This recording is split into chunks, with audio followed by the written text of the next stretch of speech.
this is a problem that we've known, and this is a problem that has been happening for quite a while. However, with the implementation strategies that we've been coming up with, and the border doesn't seem to be working, how do we then proceed? We are also going to December now. How are we going to deal with this? Because we can see it's chaos. Yeah, no, indeed, I fully concur with you. It is very problematic. That is why we have a meeting of all the stakeholders. You can see the BFA, SAPS, my department, SARS, all of us, we are together here, bringing our heads to try and check what means and strategies we can devise, to try and deal with the situation. It's a combination of lots. There are truck drivers or truck owners who are coming here without necessary prepared documents for them to be able to proceed smoothly on the border.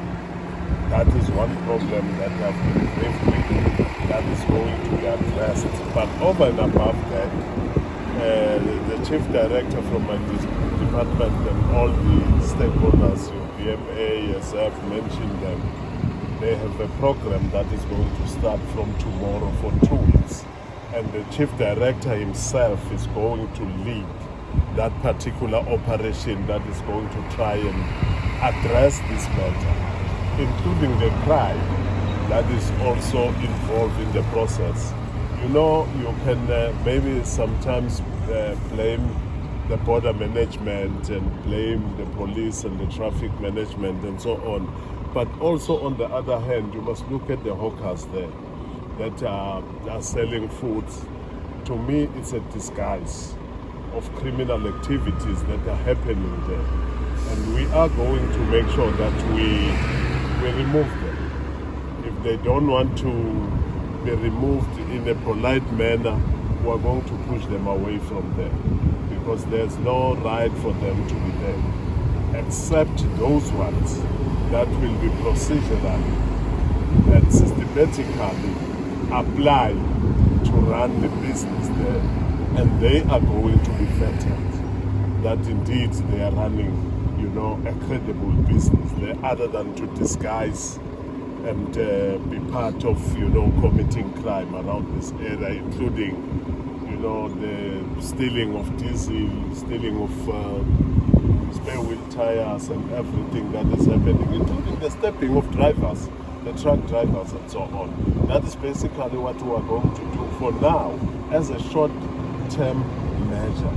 But a long-term measure, we want to engage with the national, government to be able to have a proper truck stop where truck will stop and be protected and have a security that will monitor that particular area, so that whoever that comes here unprepared with documents can be able to stop at the truck stop and process accordingly the documents and necessary requirements that will enable him to pass to Mozambique or from Mozambique to South Africa. All right, let's look at the issue of taxi association members being accused of attacking truck drivers. These are the very same taxi association members who vowed to work together with truck drivers, but now they are being accused of attacking the very same truck drivers, assaulting them, robbing them of their personal belongings.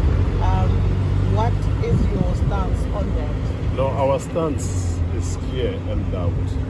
Any person or any group of people that will take the law into their own hands, the SAPS and the security agencies must deal with those people harshly. If the taxi industry want to assist, they must assist. They must form part of the stakeholders in this border management. They must work together with the SAPS and all the particular stakeholders. And I will be having a meeting as well with the business people after this meeting that we are having to discuss and hear their plight as well, because they want also to see. That is basically what we are planning to do. Anyone else before I take Nguni? Colleagues, Can I just one more from me, MEC. There's a group of criminals that come from Mozambique. They're called the Challengers. Apparently they come through and they kidnap the truck drivers. They rape some of them, ask for ransoms and all of those things. I wanted to check if you're aware of that and if there's any measures around that particular issue.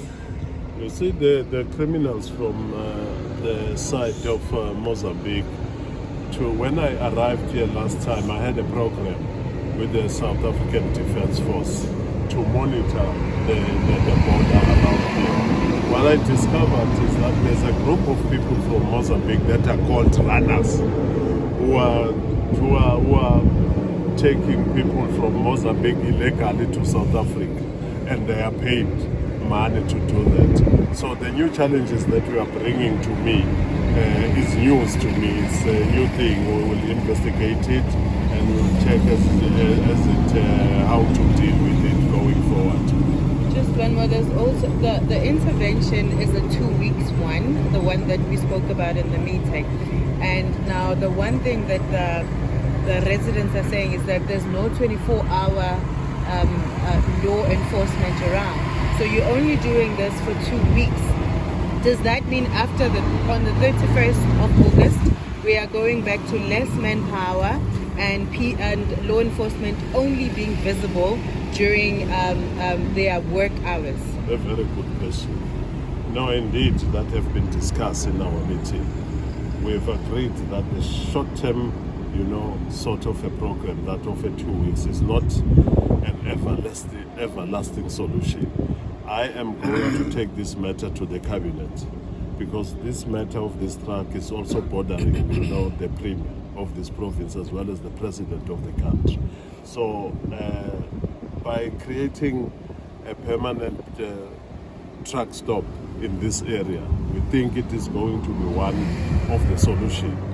And secondly, we are going to ask for the budget from the cabinet of Mpumalanga so that we keep the traffic officers and SAPS and all security agencies 24/7 around this area, because we have discussed and we have agreed that it is necessary for them to be here on 24/7 basis. Do you agree with the Trucking Association of South Africa saying with at least 40,000 trucks moving around Mpumalanga each day, they are advocating for 20% removal of trucks on the road to rail? Well, that is not the truck or the trucking industry that came with that idea. The government of the African National Congress for a very long time have come out with that proposal during the time when was the president of this country.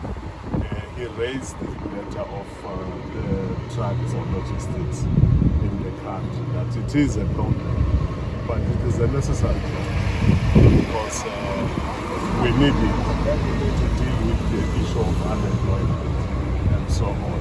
The issue of taking it to the rail, that was raised, and it is in the process and it is in the thinking of the government, on the plans of the government to take the cargo to the rail. It's not the trucking industry that came out with that idea. Don't give them a credit where the credit is not theirs. Okay.